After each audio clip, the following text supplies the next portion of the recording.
kecil dan si I tadi? Iya betul. Bertiga di sini? Bertiga jadinya. Saya namanya butuh uang ya saya apa? Ya mau gimana lagi kan? Dia juga nyuruh saya begini. Bu, kenapa tega membiarkan anak ibu, DN, beradegan seksual dengan perempuan dewasa? Saya emang waktu itu lagi kepepet. Terus ibu katanya ikut mengarahkan, betul Bu?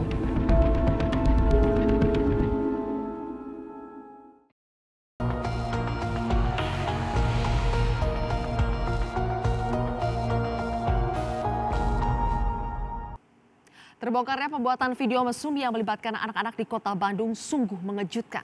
Sebuah sindikat internasional diduga telah memanfaatkan anak-anak di bawah umur terlibat dalam aksi pornografi.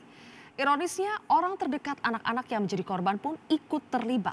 Para pelaku kejahatan pornografi ini beraksi demi sejumlah uang yang dijanjikan tanpa peduli, sekalipun anak sendiri yang menjadi korbannya. Seperti apakah sindikat kejahatan ini masuk dan beroperasi di dalam negeri? Dan bagaimana modus mereka? Inilah News Story Inside.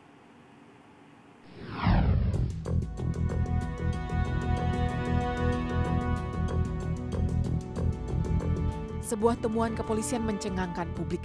Sekilas adegan video porno yang diperankan perempuan dewasa dengan anak laki-laki viral dan beredar di dunia maya. Tersangka yang telah ditangkap kepolisian mengungkap video itu ia buat berdasarkan pesanan sejumlah orang warga negara asing yang ia kenal dari situs media sosial Rusia. Hasil penyelidikan polisi mengungkap video ini direkam di sebuah hotel di kota Bandung, Jawa Barat. Di Bandung, tim NSI mendatangi lokasi tempat adegan di luar nalar itu dibuat. Polda Jawa Barat mengungkap kasus pornografi yang diperankan oleh perempuan dewasa dan anak kecil laki-laki. Kasus seperti ini merupakan yang pertama kalinya di Indonesia karena biasanya yang sering kita dengar adalah kasus pornografi yang diperankan oleh pria dewasa dengan anak kecil laki-laki atau anak kecil perempuan. Nah, Polda Jawa Barat mengungkap kasus ini karena videonya mulai beredar di Indonesia sejak awal Januari 2018 dan sudah menangkap ada 5 tersangka dan 1 pelaku anak. Tim NSI ditemani oleh Kasubdit 4 Ditreskrimum Polda Jawa Barat dengan AKBP Anton Firman.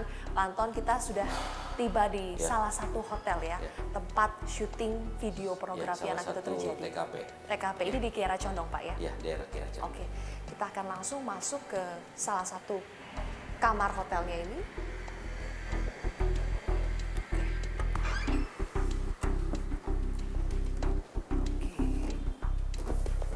Kamarnya yang paling besar, Pak? Iya betul. Ini kamar yang paling besar. Dia menyimpan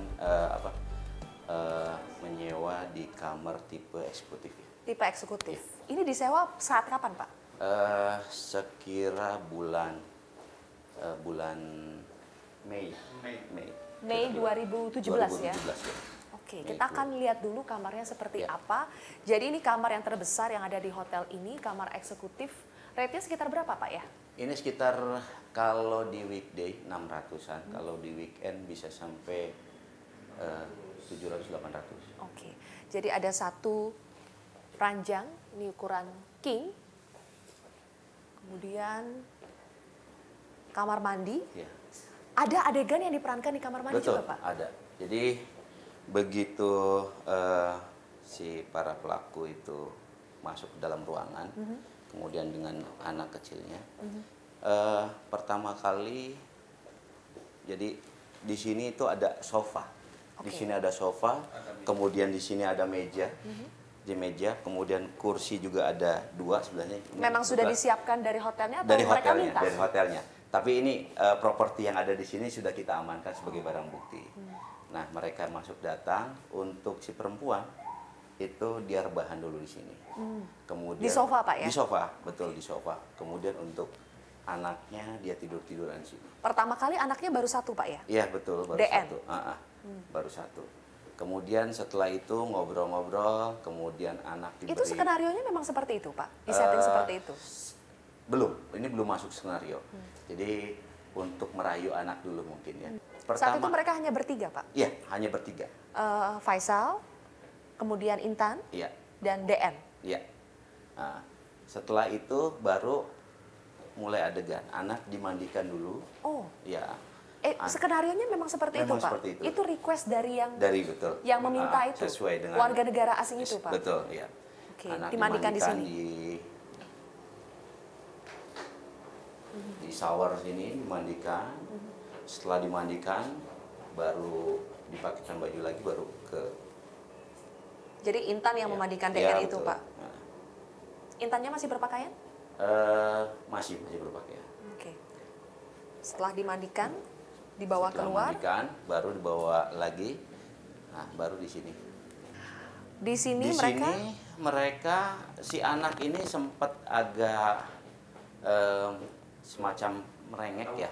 Ya, akhirnya dari para, terutama si F ini atau alias A, manggil orang tuanya dengan temannya si anak untuk supaya bisa merayu si anak ini. manggilnya maksudnya dari rumah dipanggil ke Iya, sini betul. atau sudah berada di sini, Pak? Dari sebelumnya? rumah dipanggil sih. Dihubungi gitu ya? Ya, dihubungi. Lalu ibu dari DN ini datang. Baru datang, kemudian setelah datang Bawa satu ibu- anak kecil lagi. Satu anak kecil lagi, betul. Satu anak kecil lagi. Temannya si DN. Betul. Inisialnya S ya? Ah. Dibawa maksudnya untuk apa itu, Pak? Jadi awalnya mungkin pertama kali untuk supaya anak ini senang. Kalau ada temannya memang teman akrab ya. Di lingkungan Teman main kawan ya? lingkungan permainan. Nah, Oke. nah untuk merayunya itu salah satunya dihadirkan temannya. Nah, untuk menenangkan. Itu inisiatif dari ibunya si DN itu, Pak? Bukan untuk bawa temannya ininya, itu. si F. Jadi ya. si F minta sama ibunya itu coba bawakan temannya Ya. si DN biar DN-nya mau. Iya, betul. Jadi ibu DN datang membawa S, akhirnya baru lanjut. Baru lanjut. Dan awal skenarionya sebenarnya ini hanya I dengan anak Den. Tapi karena ada si temannya ini, akhirnya Ajak juga. diturut sertakan, gitu. Itu spontan, Pak, di Iya, situ? spontan. Oke. Jadi dua anak kecil Heeh. dan si I tadi Iya, betul. bertiga di sini. Bertiga jadinya. Betul. Itu S tidak ada orang tuanya yang mengantar? Eh, Dia mau tidak ada, saja? tidak ada orang tuanya. Jadi diajak oleh ibunya si D itu. Ada suara-suara yang terdengar di video itu, Pak. Ada suara F ya yang mengarahkan juga. Ya. Ada suara ibunya juga Betul, masuk, Pak. ada suara ibunya. Jadi ibunya selain menghantarkan juga mengarahkan anaknya sendiri. Berarti anak ini dalam kehidupan sehari-harinya pernah melihat orang Ya, tuanya seperti itu, Pak? Mungkin karena ya itu tadi saya sampaikan, kalau kita lihat rumahnya mungkin bisa Sebesar apa, Pak? sebesar Kamar ini dibandingkan kamar setengahnya ini? kamar ini lah. Setengahnya kamar Hanya ini. setengahnya kamar ini? Ya, setengahnya kamar ini dipotong lorong untuk masuk ke rumahnya. Hah? Jadi dipotong lorong, nah kayak gini. Ya kondisinya seperti inilah. Untuk dihidupi 10 orang. Ditinggalin oleh 10 orang. Bayangkan. Dan untuk pintu masuknya itu langsung berhadapan dengan rel Kereta api. Oh, persis. Persis. Jadi depan rel kereta. rel kereta api dengan pintu rumahnya itu berjarak sekitar 1 meter lah. Kepolisian daerah Jawa Barat membongkar potensi keterlibatan jaringan pornografi anak internasional dalam kasus video porno di Bandung. Salah satu tersangka utama diperkirakan kerap mendapatkan order atau pesanan video dan gambar pornografi anak yang ia terima dari sejumlah warga negara asing. Bahkan, tersangka diduga mendapat imbalan sejumlah uang virtual Bitcoin. Betulkah dia ini di order video itu dipesan oleh sindikat internasional atau sebetulnya ini bukan sindikat internasional, hanya individu per individu saja yang memesan kepada FA ini? Kalau dalam penyidikan awal, asumsi menunjukkan ke sana. Artinya hanya satu bukti saja, satu alat bukti saja pengakuan dari tersangka bahwa dia berhubungan dengan orang luar negeri, kemudian pesanan luar negeri. Nah, bukti awal ini kan mesti dilengkapi dengan alat bukti yang lain sehingga saling mengisi. Itu yang sedang dilakukan oleh polisi, oleh penyidik. Yang sudah kita dapat untuk memastikan statement dari tersangka adalah kita sudah mulai tahu bahwa ada 2 rekening yang dia punyai. Yang pertama kita tahu hanya BCA, ternyata ada juga di Bank Mandiri, dan di Mandiri itu virtual account. Nah, virtual account ini memang banyak transfer berupa Bitcoin. Dari bulan Januari sampai September itu terdapat 21 kali transaksi masuk, jumlahnya kurang lebih 121 juta sekian. Kemudian kita cek terakhir 3-4 hari yang lalu rekening di Bitcoinnya terakhir 21 juta sekian. 21 juta sekian. Ya, dan ini sampai sekarang yang bersangkutan belum mengakui. Makanya kan kita mesti seperti saya sampaikan tadi, satu alat bukti harus didukung dengan alat bukti yang lain. Oke, diduga ini transferan atas pemesanan video itu, betul, Pak? Betul, itu yang sedang kita konekkan antara transaksi komunikasi handphone dengan transaksi Bitcoin. Kalau memang di transaksi handphone mengatakan ada pesan, beberapa saat kemudian ada transaksi masuk, ya connect. Intinya transaksi rekening itu masih sedang ditelusuri, Ya. tapi yang jelas memang dugaannya adalah ditransfer dari 3 warga negara asing pemesan itu, Pak? Ya, betul. Totalnya 3, betul Pak ya? Ya, betul. Rusia, Poland, dan Belanda. Poland dan Belanda? Ya, yang Belanda tidak pernah transfer, hanya order. Tapi kalau transfernya dari dua ini, dari Poland sama dari Rusia. Video itu dikirimkan kemana saja Pak, ke 3 orang ini? Pengakuannya ke 3 orang ini. Awalnya dia bisa berkenalan dengan orang-orang dari Rusia, Poland, dan Belanda ini bagaimana ceritanya Pak? Awalnya tetap berbicara masalah kebutuhan ekonomi, cari uang.